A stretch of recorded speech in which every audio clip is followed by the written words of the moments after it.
The galactic arena trembled with the roar of 10,000 alien voices. In the premium viewing pods, the Zephyrian nobles adjusted their crystalline breathing apparatus and leaned forward with anticipation. Today's entertainment promised to be exceptional, even by their cruel standards. Marcus Chen hung suspended in energy shackles, his human form looking pitiful against the massive arena walls. The 28-year-old engineer had been nothing more than cargo on a deep space mining vessel when the Zephyrian raiders struck. Now he was about to become a spectacle for their twisted amusement. The arena floor stretched below him like a nightmare landscape of black stone and scattered bones. Ancient scorch marks told stories of countless battles fought and lost in this very pit. The air reeked of sulfur and something far worse that Marcus tried not to think about. Commander Vextar, a towering Zephyrian with scales that shifted from deep purple to silver, gestured dramatically to the crowd. His forearms spread wide as he addressed the bloodthirsty audience through bioacoustic amplifiers that made his voice boom across the arena. Honored spectators, today we present a rare delicacy for your entertainment. Behold a human specimen, captured from the outer rim territories where these pathetic creatures still believe they can colonize space. Laughter rippled through the crowd, a sound like breaking glass mixed with the hiss of escaping gas. Marcus kept his face neutral, though his heart hammered against his ribs. He had studied alien cultures during his engineering training, and he knew the Zephyrians took particular pleasure in watching other species face impossible odds. The commander continued his presentation, his secondary arms manipulating holographic displays that showed Marcus's vital signs to the eager crowd. This particular specimen has no combat training, no enhanced physiology, no psychic abilities. It is, by all measures, utterly defenseless. The crowd's excitement grew palpable. Many began placing bets on how long the human would last. The consensus seemed to be measured in seconds rather than minutes. But today's entertainment features more than just a simple execution, Vextar announced, his mandibles clicking with satisfaction. We have prepared something special in the depths below, something that has not seen the light of day for 300 cycles. A deep rumbling began to emanate from beneath the arena floor. Marcus felt it in his bones, a vibration that spoke of something massive stirring far below. The other prisoners in the holding cells around the arena's perimeter pressed themselves against their bars, their various alien features twisted with terror. Vextar raised his primary arms for silence. Citizens of the hegemony, I present to you the forgotten beasts of Draconus Prime, the last surviving void dragons of the extinct Draconus civilization. The arena floor began to split open with a grinding sound of ancient machinery. Steam and sulfurous smoke poured from the widening crack, carrying with it a heat that Marcus could feel even from his elevated position. The crowd fell silent, their earlier bloodlust replaced by something approaching awe and fear. Marcus had heard whispers about Draconus Prime in the spacer bars and mining colonies. The Draconus had been one of the oldest civilizations in the galaxy, masters of biotechnology and genetic manipulation. Their dragons were said to be living weapons, creatures bred for war and bonded to their masters through means that modern science couldn't explain. But the Draconus had vanished almost overnight, their entire civilization disappearing in what historians called the Great Silence. Their worlds were found empty, their cities intact but lifeless. Only their dragons remained, driven mad by the loss of their bonded masters, too dangerous to approach and too valuable to destroy. The first dragon emerged from the pit like a nightmare-given form. Its scales were the color of deep space, seeming to absorb light rather than reflect it.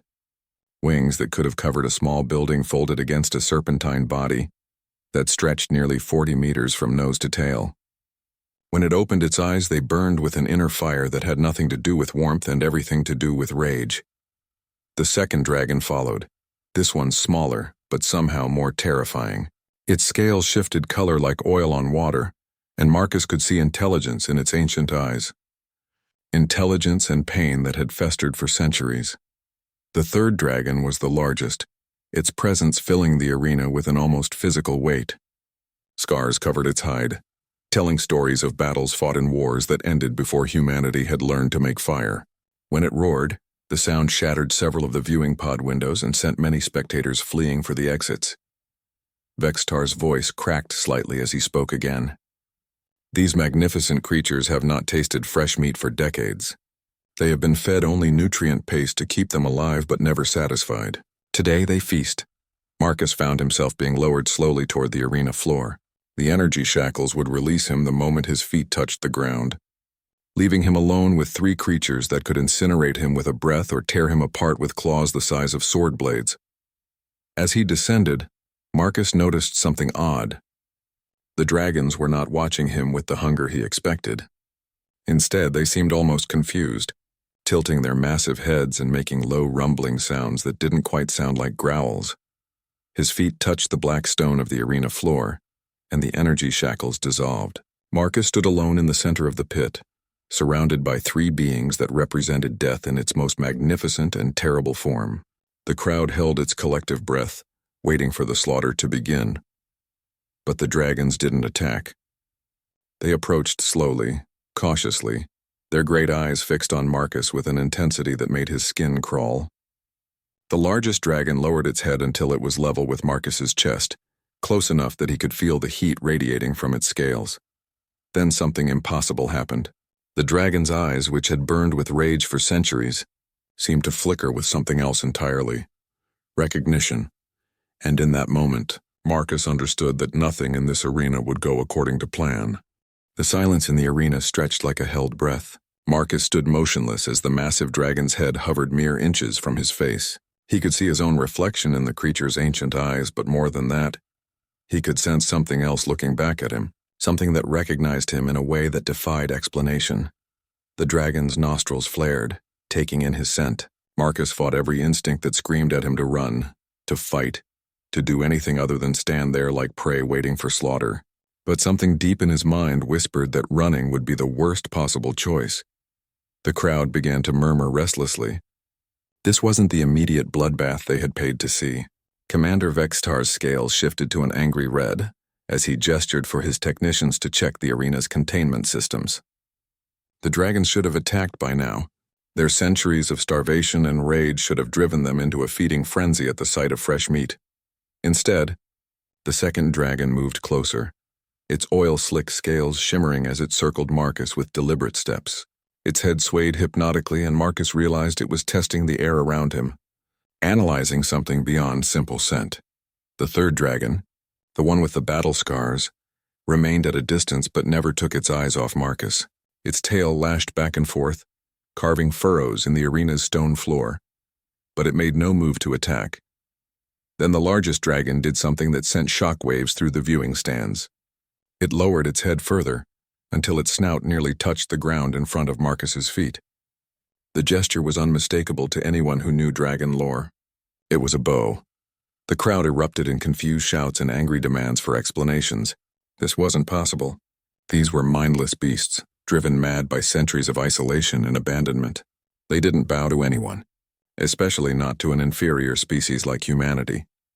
But Marcus understood something that the aliens didn't. His grandfather had been a historian specializing in extinct civilizations, and Marcus had grown up listening to stories about the lost peoples of the galaxy. He remembered fragments of research his grandfather had shared about the Draconus, about their unique connection to their dragons. The Draconus hadn't simply tamed their dragons through force or technology. They had formed bonds that went deeper than the physical world, connections that existed on a level that most species couldn't even perceive. And when the Draconus vanished, their dragons hadn't just lost their masters, they had lost parts of their very souls. Marcus slowly extended his hand toward the bowed dragon's snout. The creature's eyes tracked the movement, but it remained perfectly still as Marcus's fingers made contact with scales that felt like warm metal.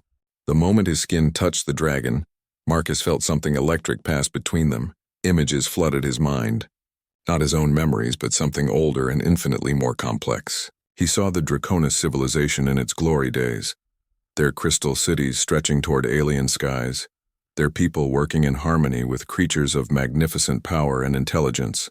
He felt the bond between dragon and rider, a connection that made both beings more than they could ever be alone. And then he felt the great silence descending, the inexplicable emptiness that had swallowed an entire civilization. He experienced the dragon's confusion and pain as their bonded partners simply ceased to exist, leaving them hollow and lost in a universe that no longer made sense. The dragon raised its head, and Marcus saw tears like molten silver streaming from its ancient eyes. It spoke to him, not with words but with a voice that resonated directly in his mind. Lost One returns. The silence breaks. How is this possible? Marcus didn't know how he understood the dragon's communication, but the meaning was as clear as if it had spoken in his native language. He opened his mouth to respond, then realized he didn't need to speak aloud. He could feel the connection forming between them, fragile but growing stronger with each passing moment. I don't know, Marcus replied through the mental link. I'm not Draconis. I'm human. I shouldn't be able to do this. The dragon's massive head tilted in confusion. Not Draconis, yet the bond forms. Impossible, yet real. You carry the gift, Lost One, the gift that died with our bonded ones. The second dragon moved closer, its scales now shifting to colors Marcus had never seen before, hues that seemed to exist outside the normal spectrum of light. It too lowered its head, though not quite in the full bow of submission the first had offered. Two souls in one small form, this dragon communicated, its mental voice different from the first, more musical but tinged with ancient sadness. How do you carry what our people lost? How do you bridge the silence that consumed everything? Marcus felt overwhelmed by the intensity of their questions, their hope, and their pain. He was an engineer, trained to solve problems with mathematics and technology. This was something beyond his understanding, something that challenged everything he thought he knew about the universe. But as he stood there with two massive dragons regarding him with something approaching reverence, Marcus began to piece together fragments of information his grandfather had shared. The Draconis hadn't been the only civilization to vanish mysteriously. Throughout galactic history, there had been others, always the most advanced, always the ones who had pushed the boundaries of what was considered possible. And humanity had something that other species didn't, something that couldn't be quantified or replicated through technology. Call it intuition, call it empathy, call it the ability to form connections that transcended the logical boundaries most species lived within. Humans had always been the strange ones, the species that somehow managed to find common ground with others, despite having no evolutionary reason to do so. The third dragon, the scarred veteran, finally approached. Its mental voice was deeper, older, weighted with the memory of battles fought across centuries.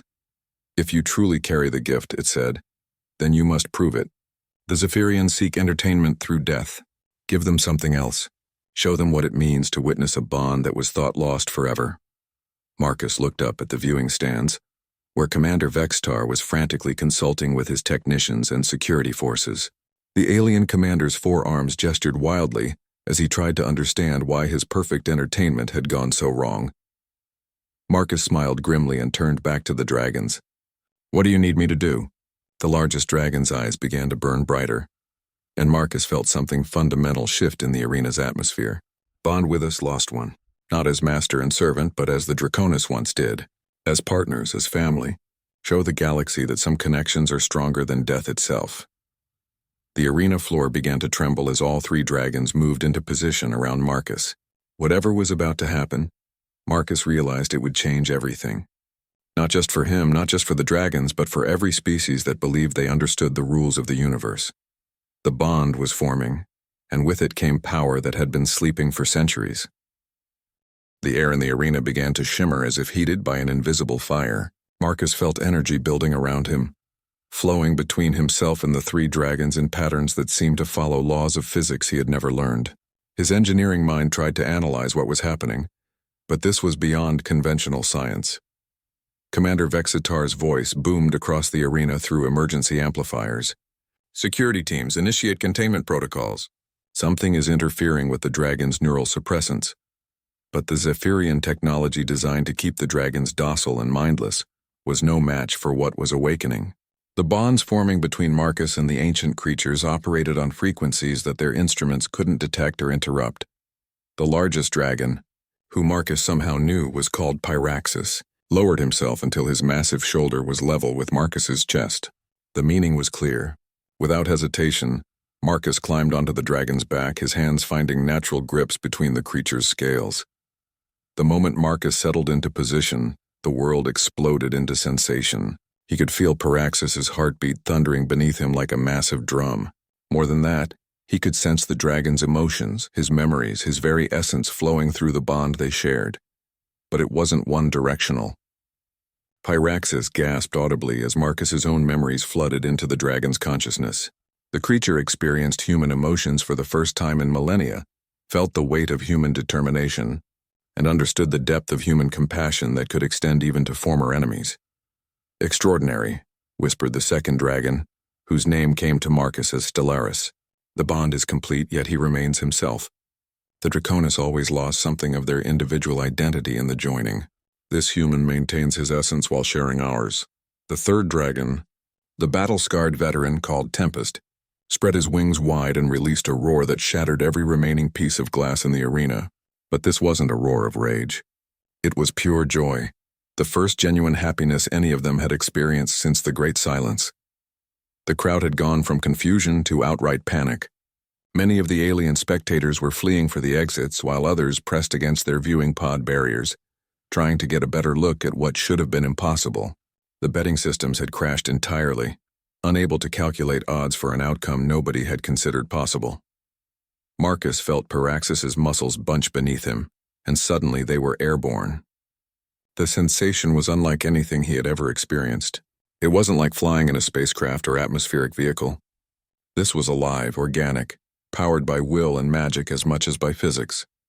They soared around the arena in a great circle, with Stellaris and Tempest flanking them. Marcus could feel their joy through the bond. Three ancient beings finally free of the madness that had consumed them for centuries. But beneath their celebration, he sensed something else. Purpose. "The Zephyrians will not simply let us leave," Pyraxis communicated as they flew. "They fear what this means. A human bonded with dragons threatens their entire understanding of galactic hierarchy." Marcus looked down at the arena floor where Zephyrian soldiers were pouring in through hidden entrances. They carried weapons designed to subdue the dragons, energy nets and sonic disruptors that had been used to capture the creatures originally. "Then we don't try to leave," Marcus replied through their mental link. "We change the game entirely." Commander Vexitar had descended to the arena floor, his forearms wielding different weapons as he shouted orders to his troops. Marcus could see the alien's rage and fear warring in his posture. This had gone far beyond a simple entertainment malfunction. This was a threat to everything the Zephyrian Empire stood for. The Zephyrians ruled through demonstrating the superiority of their technology and military might. They conquered worlds by proving that resistance was futile, that their weapons and tactics were unbeatable. But here was something that their science couldn't explain or control. Here was power that operated by different rules entirely. Marcus guided Pyraxis into a landing in the center of the arena, directly in front of Commander Vexitar. The other two dragons settled on either side, their presence turning the relatively large arena into what felt like a small room. Vexitar raised a weapon that looked like it could punch holes through starship hulls. "Step away from the creatures, human. You are under the protection of Zephyrian law as a sentient being, but we will not hesitate to destroy you if you interfere with Imperial property." Marcus slid down from Pyraxis's back but remained close enough to maintain physical contact. The bond was still new, still fragile, and he wasn't sure how much distance it could tolerate. "These aren't property," Marcus said, his voice carrying clearly through the arena's acoustics. "They're individuals. They have names, memories, personalities. They've been grieving for their lost partners for centuries." Vexitar's scales shifted to the deep red that indicated extreme anger. "Impossible. These are animals. Weapons bred by an extinct civilization. They have no more personality than a guided missile." Stellaris moved closer, her scales shifting through colors that seemed to tell their own story. When she spoke, her mental voice was strong enough that even some of the Zephyrians seemed to sense it. Looking around nervously as if they had heard something just beyond perception. "Tell him about the Battle of Centros Nebula," she said to Marcus. "Tell him how his grandfather died there." Marcus felt the memory flow through their connection. A massive space battle. Zephyrian ships trying to break through Draconis defenses. A young Zephyrian officer, barely more than a child, trapped in a damaged fighter as it spiraled toward a Draconis planet. "Your grandfather," Marcus said, looking directly at Vexitar. "Pilot Commander Thexvar. His fighter was shot down during the Battle of Centros Nebula, 237 years ago." Vexitar's weapon lowered slightly. "How could you possibly know that?" Because she was there, Marcus gestured to Stellaris. She and her bonded partner saw his ship falling. They could have let him crash, let him die as just another casualty of war. Instead, they risked their own lives to catch his fighter and set him down safely on the planet's surface. The color drained from Vextar's scales as the implications hit him.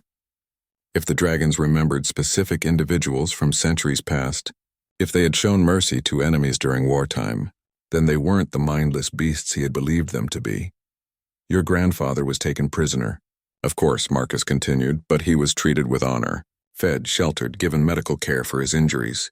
And when the war ended and prisoners were exchanged, he returned home with stories that your government classified and buried. Tempest stepped forward, his scarred hide telling its own story of battles fought and survived. We remember every life we took, the dragon communicated, his mental voice heavy with ancient sorrow. And we remember every life we saved? Your grandfather was not the only one. Even in war, we tried to honor the bond between all living things. Marcus felt the truth of it through their connection. The dragons hadn't been weapons in the way the galaxy understood weapons. They had been partners in a civilization that had tried to value life even in the midst of conflict. No wonder the other species had found the Draconis so difficult to defeat, and no wonder their sudden disappearance had been such a mystery. Vextar's secondary arms began to tremble. Even if this is true, it changes nothing. You are still in violation of Imperial law. These creatures are still property of the Zephyrian Empire, acquired through legitimate salvage rights after the Draconis extinction. Marcus smiled, and through their bond, he felt all three dragons share his amusement. Actually, Commander, I think you'll find that changes everything. Because if these are sentient beings rather than property, then keeping them imprisoned against their will isn't salvage. It's slavery. And slavery is illegal under Galactic Treaty 347, which your empire signed and ratified. The arena fell silent as the implications rippled through the crowd. In the viewing stands, those spectators who hadn't fled were frantically accessing legal databases through their personal devices. The whispers that began to spread carried a single devastating truth. The human was right. The legal implications of Marcus's statement rippled through the arena like a shockwave. In the viewing stands, emergency communication systems activated as word spread to the highest levels of Zephyrian government. What had begun as simple entertainment had become a potential diplomatic crisis that could shake the foundations of the empire. Commander Vexitar's scales continued to shift colors rapidly, a sign of extreme stress among his species. His forearms gestured frantically as he tried to maintain control of a situation that had spiraled completely beyond his authority. Legal technicalities will not save you, Vextar snarled, though uncertainty colored his voice. The Galactic Council has no enforcement power here. This is Zephyrian space under Zephyrian law. Marcus felt confidence flowing through his bond with the dragons. Pyraxis in particular was sharing memories that stretched back to the founding documents of galactic civilization, knowledge that had been preserved in dragon memory when digital records failed and civilizations fell. Actually, Marcus said calmly, the Zephyrian Empire joined the Galactic Council specifically to gain legitimacy for their expansion into former Draconis territories. You can't claim the legal right to those territories under Council law, while simultaneously ignoring Council prohibitions against slavery. Stellaris moved closer, her scales now displaying patterns that Marcus somehow understood represented legal precedent and historical documentation. Through their bond, he could access information that the dragons had witnessed firsthand during their centuries of captivity. She's seen the documents, Marcus continued, when the Zephyrians first captured dragons after the Great Silence. Your own legal department classified them as potentially sentient beings held for study. Your current classification as non-sentient property was changed only after it became politically convenient to use them for entertainment. The crowd in the viewing stands was in chaos now. Many of the noble families had significant investments in the arena and other enterprises that relied on captured alien creatures. If the legal status of dragons could be challenged, what about the other beings they kept for sport and profit? Vextar raised his primary weapon again, but his secondary arms were already reaching for his communication devices. Marcus could see the internal struggle playing out across the alien's features. Part of him wanted to simply destroy the evidence and claim it had been a malfunction, but too many witnesses had seen too much. even if your legal arguments have merit. Vextar said slowly. It will take years for the council to hear such a case. In the meantime, these creatures remain under Imperial custody. Tempest, the scarred veteran, let out a sound that was half growl, half laughter. Years? The dragon communicated to Marcus. Tell him how long we have already waited for justice. Tell him how patient we have learned to be. Marcus felt the weight of centuries pressing down through their mental link. These beings had endured torment and isolation that would have broken most species, yet they had retained their sanity and their moral compass. Their patience was vast, but it was not infinite.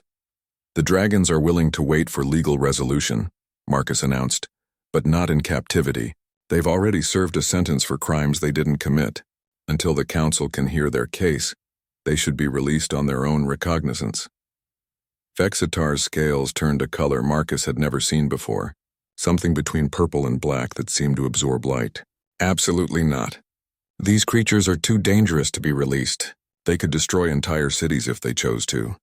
It was Paraxis who responded, his mental voice resonating with ancient dignity.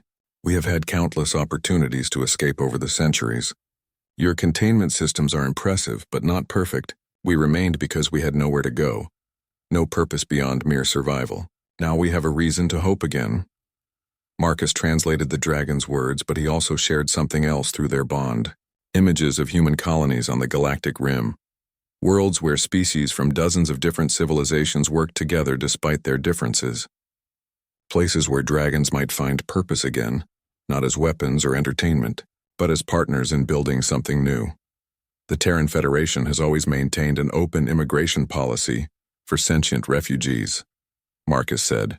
If the dragons choose to leave Zephyrian space, there are worlds where they could live freely while their legal case proceeds. The mention of the Terran Federation sent another ripple of concern through the crowd.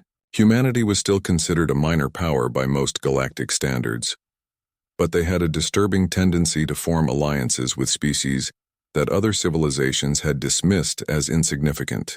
If the dragons joined forces with the humans, it could shift the balance of power in this entire sector. Vextar was speaking rapidly into his communication device now, seeking instructions from superiors who were probably in emergency session, trying to figure out how to contain this crisis. But Marcus could see other figures moving in the shadows of the arena's upper levels. Not Zephyrian security, but beings from other species who had been in the audience. Through his bond with the dragons, Marcus sensed their awareness of these observers. Stellaris in particular was tracking multiple life signs that had separated from the panicking crowd and were now moving with purpose. We're not alone in this, Marcus realized aloud. There are others here who understand what this means. A section of the arena wall slid open, and figures in the distinctive robes of the Galactic Council's diplomatic corps stepped into view. Leading them was an elderly Centauri ambassador, whose reputation for fairness was known throughout the galaxy. Commander Vextar, the ambassador said, her voice carrying the authority of the council. I am Ambassador Kiratel of the Diplomatic Corps. I have been monitoring this situation through emergency channels, and I am here to formally request that you suspend all current proceedings pending a full council investigation. Vexitar's weapons lowered as the political reality of his situation became clear. The Diplomatic Corps had jurisdiction in cases involving potential violations of galactic law, and their presence meant this was already beyond his ability to contain or control. Ambassador, Vextar said carefully, the Empire maintains that this is an internal security matter. The Empire's maintenance of sentient beings as entertainment subjects is not an internal matter, Kiratel replied crisply. I have testimony from multiple witnesses that these dragons have demonstrated clear signs of sapience, memory, and emotional complexity. They will be placed under council protection until their status can be legally determined. Marcus felt relief flooding through his bond with the dragons, but also something else. Anticipation. Whatever was coming next, they were ready for it. They had waited centuries for this opportunity, and they weren't going to waste it. Paraxis lowered his head until he was level with Marcus again. This is only the beginning, Bonded One. Today we have won our freedom, but tomorrow we must decide what to do with it. Are you prepared for that responsibility? Marcus looked around the arena, at the chaos in the viewing stands, at the security forces that didn't know whether to advance or retreat. at the diplomatic officials who were already pulling out recording devices to document everything for the official record. "I'm an engineer," Marcus said quietly. "I solve problems. And I think the galaxy has a lot of problems that could use solving." The dragon's shared laughter resonated through his mind like music. For the first time in centuries, they had hope for the future. And humanity had just gained allies whose power and wisdom could change everything.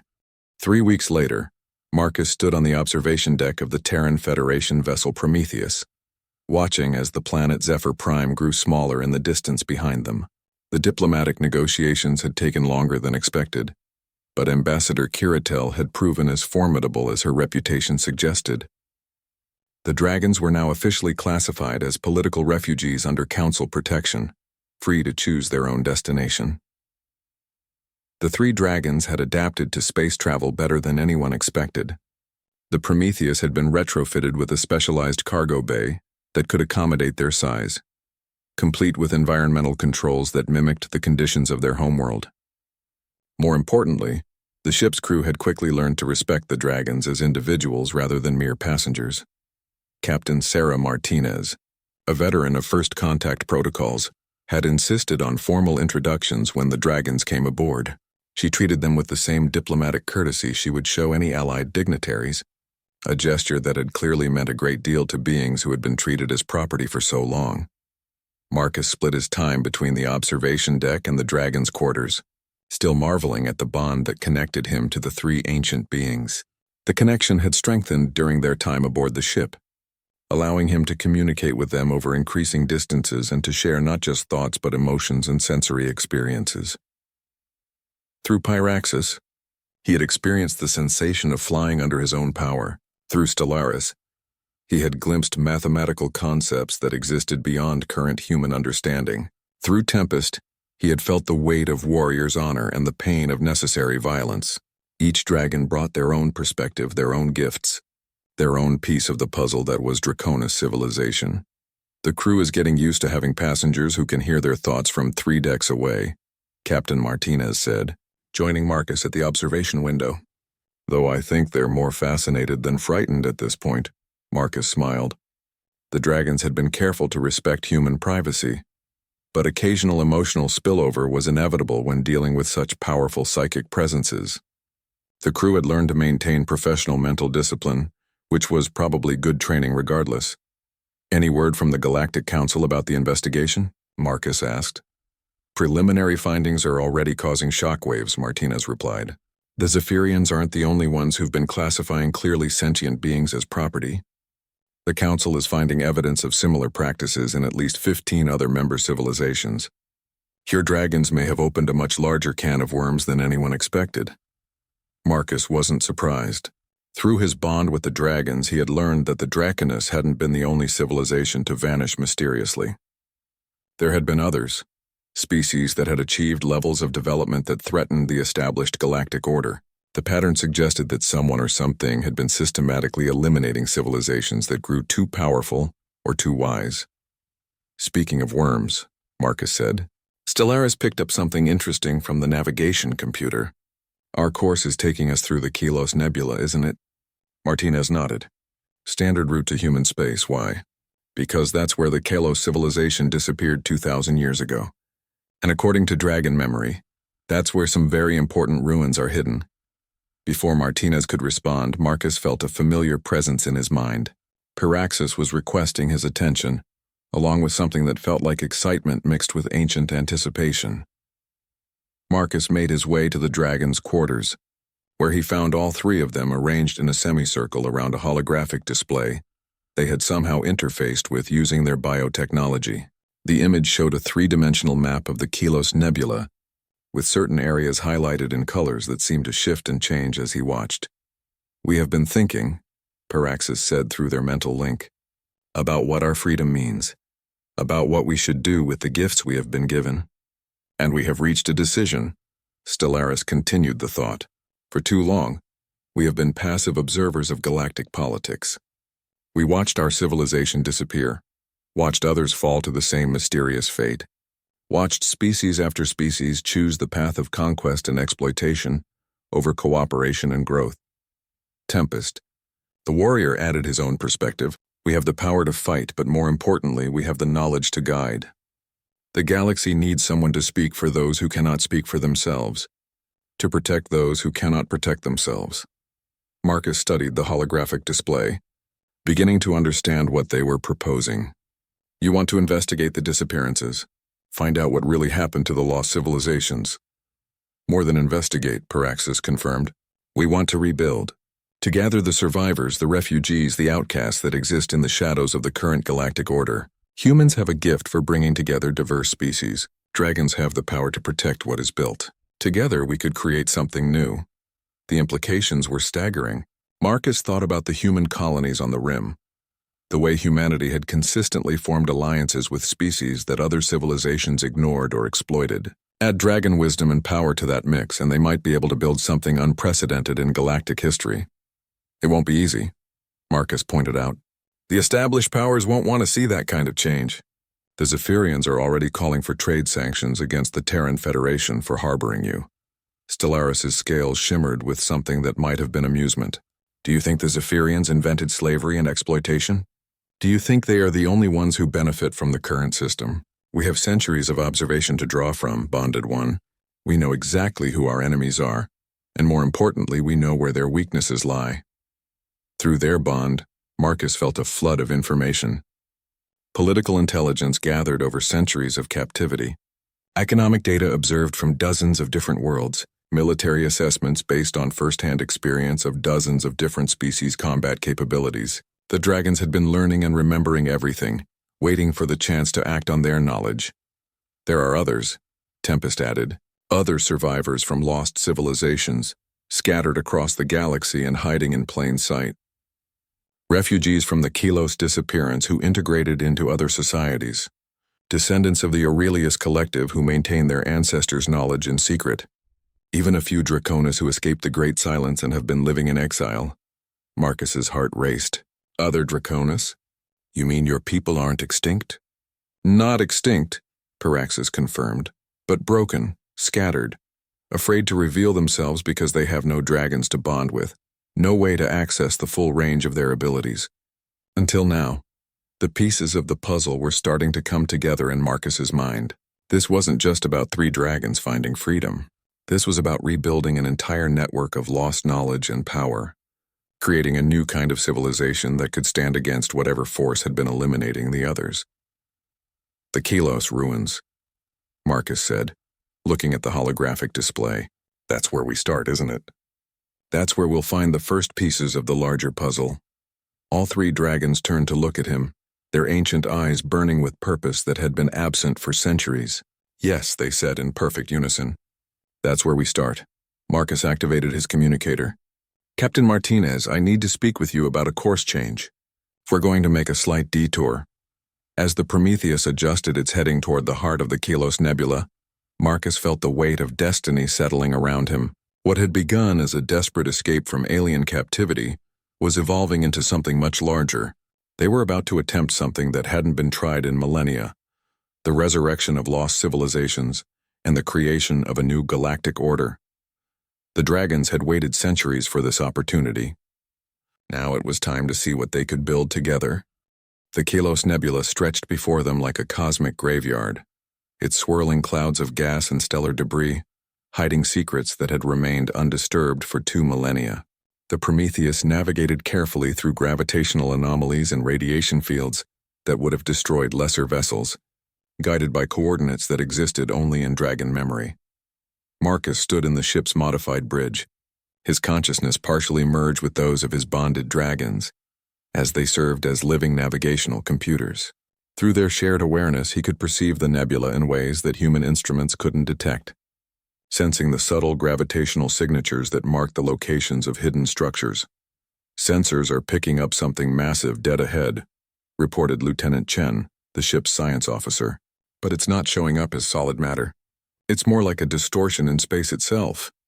Through Stellaris' enhanced perception, Marcus could see what the instruments were struggling to comprehend. The Kelos hadn't built their greatest achievements from conventional matter. They had learned to manipulate the fundamental structure of space-time itself, creating constructions that existed partially outside normal physical reality. It's a Kelos archive, Marcus announced, a repository of their knowledge hidden in folded space where it couldn't be detected or destroyed by conventional means. Captain Martinez looked up from her command console. How do we access something that doesn't technically exist in our reality? The answer came through Tempest, whose warrior instincts had been honed by centuries of dealing with impossible situations. We don't access it directly. We persuade it to access us. The Kelos archives were designed to respond only to those who approached, with the right intentions and the right gifts. Marcus felt his three bonded companions beginning to weave something complex through their shared mental link, a pattern of thought and emotion that resonated on frequencies beyond human perception. The dragons were essentially creating a key made of pure intention, announcing their presence to intelligences that had been waiting in the fold of space for 20 centuries. The response was immediate and overwhelming. Light erupted around the Prometheus, not the harsh illumination of stars or engines, but something softer and more complex that seemed to carry meaning within its wavelengths. The ship's hull began to vibrate at a frequency that resonated through every living thing aboard. "Captain," called the helmsman, his voice tight with controlled panic. "We're being pulled toward something, but sensors still show empty space." "It's all right," Marcus said, though his own heart was racing as he felt the dragon's excitement building to almost dangerous levels. "The archive is evaluating us.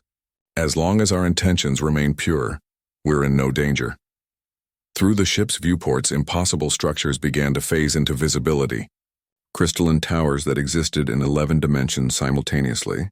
Quantum libraries where information was stored in the spin states of individual particles. Gardens where sentient mathematics grew like living plants. The Kalos had achieved a level of development that made even the ancient Draconis seem primitive by comparison. And then they were inside, surrounded by wonders that human language had no words to describe. The Prometheus settled onto a landing platform that materialized beneath them, gravity generators automatically adjusting to provide familiar conditions while respecting the alien environment around them. "Ladies and gentlemen," Captain Martinez announced over the ship's communication system, "we are officially in uncharted territory. Everyone stays with their assigned buddy. No one touches anything without clearance. And remember that we are guests here." Marcus and the dragons were the first to disembark, stepping onto a surface that felt like crystal, but yielded slightly underfoot like living tissue. The air was breathable, though it carried scents that spoke of technologies beyond current understanding. "Welcome," said a voice that seemed to come from everywhere and nowhere at once. "We have been waiting for visitors who could bridge the gap between what was and what might be." A figure materialized before them, tall and graceful with features that seemed to shift subtly as Marcus watched. Not shape-shifting exactly, but as if the being existed in a state of quantum probability and was allowing different aspects of itself to become visible. "I am Keeper Valdris, guardian of this archive," the figure said. "I am what remains of the Kalos civilization, preserved here in the space between moments to await a time when our knowledge might serve the galaxy once more." Through their bond, Marcus felt the dragon's recognition and profound respect. Valdris was something unprecedented in their experience, a being who had transcended physical existence while retaining individual consciousness and purpose. "Honored Keeper," Paraxis spoke aloud, his voice rumbling through the crystalline chambers. "We come seeking knowledge of the great silence that consumed our people. We believe you may understand what force has been eliminating advanced civilizations across the galaxy." Valdris nodded, his form becoming more solid as he focused his attention. "Indeed, the pattern has been consistent for over 10,000 years.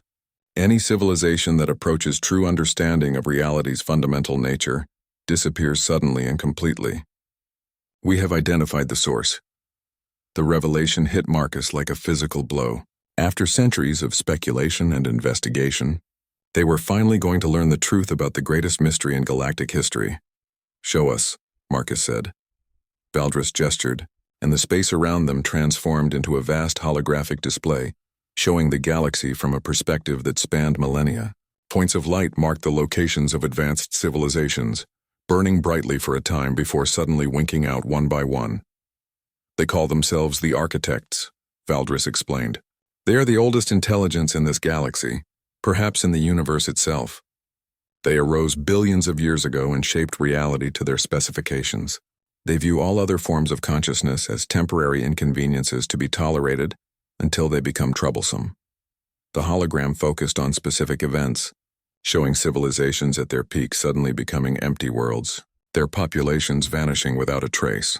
No signs of warfare, no evidence of natural disaster, just absence where life had once flourished. But why? Marcus asked. What threat could any civilization pose to beings with that level of power? Stellaris provided the answer through their bond, her mathematical mind grasping concepts that Marcus's human perspective struggled with. They fear evolution, she communicated. They achieved perfection billions of years ago and have remained static ever since. But consciousness continues to evolve, to develop new ways of understanding reality. Eventually, some species might evolve beyond even their ability to control. Valdris confirmed the dragon's insight. The architects maintain their dominance by ensuring that no species ever develops the capability to challenge their fundamental assumptions about reality. They allow civilizations to advance to a certain point, then eliminate them before they can transcend conventional limitations. So what changed? Marcus asked. Why are you still here? Why are we able to have this conversation? The Keeper's form brightened with something that might have been hope. Because something unprecedented has occurred. For the first time in galactic history, two separate evolutionary paths have converged. Human adaptability and empathy have bonded with dragon wisdom and power to create something the architects did not anticipate. You represent a new form of consciousness that exists outside their established parameters. Through his bond with the dragons, Marcus felt the weight of responsibility settling on their shared awareness.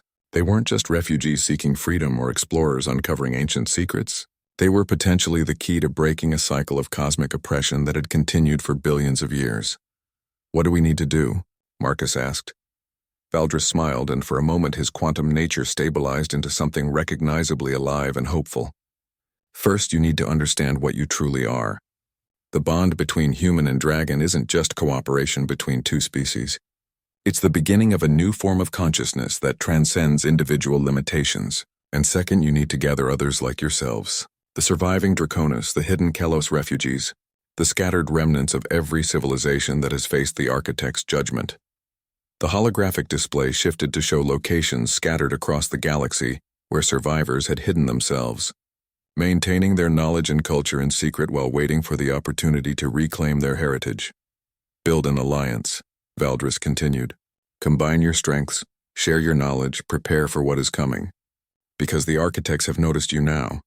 They know that something new has entered the galaxy, something that doesn't fit their ancient patterns, and they will not ignore that challenge for long. Marcus felt his three bonded companions sharing his determination. They had come seeking answers and found a mission that would define the future of consciousness in the galaxy. The fight for freedom that had begun in the arena on Zephyr Prime was about to become something much larger and more significant than any of them had imagined. 6 months after leaving the Kelos archive, Marcus stood on the command deck of the Nexus, a ship that defied every conventional understanding of starship design. Built using technology shared by the Kelos archive, enhanced with Draconis biotechnology, and crewed by representatives from 17 different civilizations, it was less a spacecraft and more a living symbol of what cooperation could achieve. The ship itself had been grown rather than constructed, its hull a hybrid of crystalline matrix and dragon-scale armor that could adapt to different environmental conditions. Its power source was a quantum resonance chamber that drew energy from the fundamental vibrations of reality itself, technology that should have been impossible by current galactic standards. Through the vast transparent sections of the command deck, Marcus could see the fleet that had assembled around them. 43 ships of various designs, from sleek Draconis biovessels that had emerged from hidden refuges to angular Kelos quantum runners that existed partially outside normal spacetime. Human exploration ships worked alongside vessels from a dozen other species that had been thought extinct. At the center of it all were the dragons. Not just his 3 bonded companions, but 17 others who had answered their call. Ancient beings who had been living in exile, younger dragons who had never known their true heritage, and even a few who had been awakened from stasis chambers hidden in the ruins of their homeworld. Each had bonded with a member of a different species, creating connections that transcended the normal limitations of individual consciousness. "Incoming transmission from the Galactic Council," announced Kiratel, who had resigned her position as ambassador to join their cause. "They're demanding that we return to Council space for negotiations." Marcus smiled grimly. The Council was terrified, and with good reason. Word of the Alliance had spread across the galaxy despite their efforts to contain it. Entire civilizations were beginning to question the established order, wondering why they had accepted limitations on their development for so long. More concerning to the powers that be, archaeological expeditions were uncovering evidence that supported the Alliance's claims about the architects. Ruins that showed signs of sudden abandonment, technology that had been advancing rapidly before mysteriously stopping, cultural records that ended in the middle of sentences as if entire civilizations had simply been erased from existence. "Tell them we'll be happy to negotiate," Marcus replied, "as soon as they explain why they've been suppressing archaeological evidence for the past 3 centuries. Through his bond with Paraxis, Marcus felt a familiar presence approaching. It was Valdris, the Kalos Keeper, who had learned to project his consciousness across interstellar distances using quantum entanglement principles that existed outside normal spacetime. "The architects are moving," Valdris reported, his ethereal form materializing on the command deck. "Our monitoring stations have detected reality distortions consistent with their technology. They're preparing something unprecedented." Stellaris, who had bonded with a Keyless quantum mathematician named Zarael, provided immediate analysis. "The distortions are centered on the galactic core. Whatever they're planning, it's big enough to affect the fundamental structure of spacetime in this entire region." Marcus felt cold certainty flowing through the network of consciousness that connected all the bonded pairs in the fleet. The architects weren't planning to eliminate individual civilizations this time.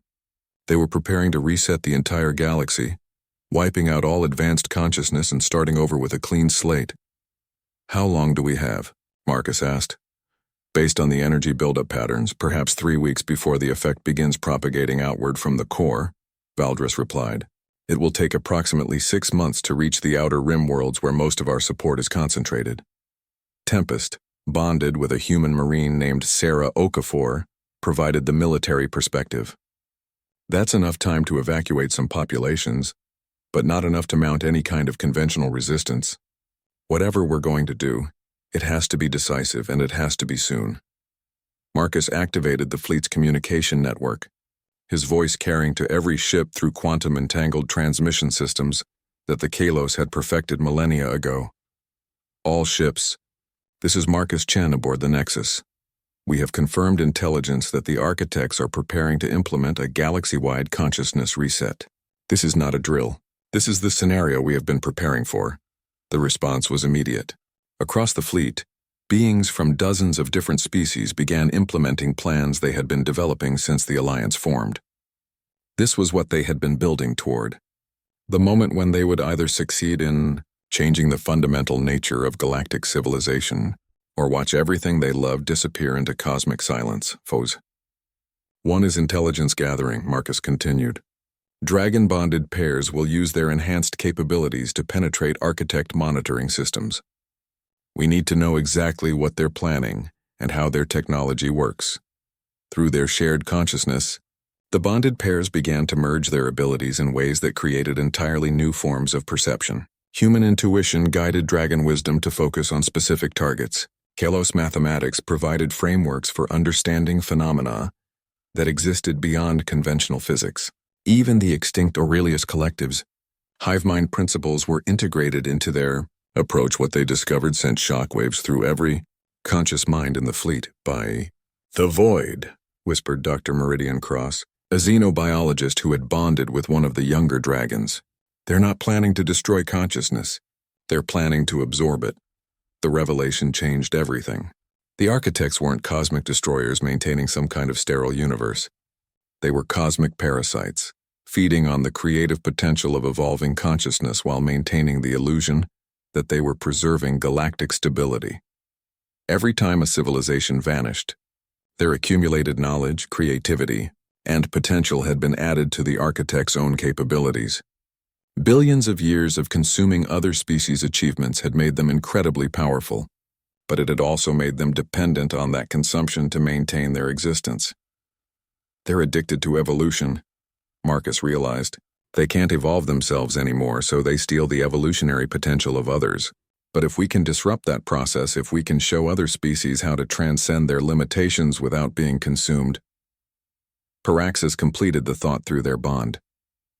We can starve them, force them to either evolve naturally or face the stagnation they've been hiding from for eons. The plan that emerged was audacious beyond anything attempted in galactic history. Instead of trying to fight the architects directly, they would accelerate the evolution of consciousness across the galaxy.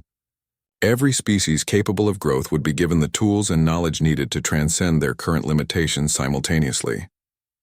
It's never been done before, Valdris warned.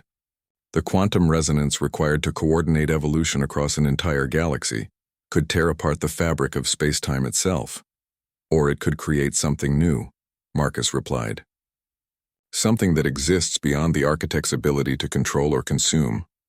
The bonded pairs spread throughout the fleet began to weave their consciousness together, creating a network of awareness that spanned dozens of species and hundreds of individual minds. Human creativity, dragon wisdom, Kalos mathematics, and the preserved knowledge of extinct civilizations merged into something that had never existed before. As the cosmic resonance built toward its crescendo, Marcus felt himself becoming part of something larger than any individual consciousness. He was still himself, still Marcus Chen, the human engineer, but he was also part of a collective awareness that encompassed the hopes and dreams of countless civilizations. Through the network, he felt the moment when the wave of transformation began to spread outward from their position. World after world experienced sudden leaps in consciousness as entire populations found themselves connected to the greater galactic community of minds. The architect's galaxy-wide reset began exactly as predicted, but instead of finding vulnerable individual consciousnesses to absorb, it encountered a unified field of awareness that reflected their own energy back at them. For the first time in billions of years, they were forced to confront their own stagnation directly. Some chose to fight, lashing out with reality-altering weapons that could unmake entire star systems.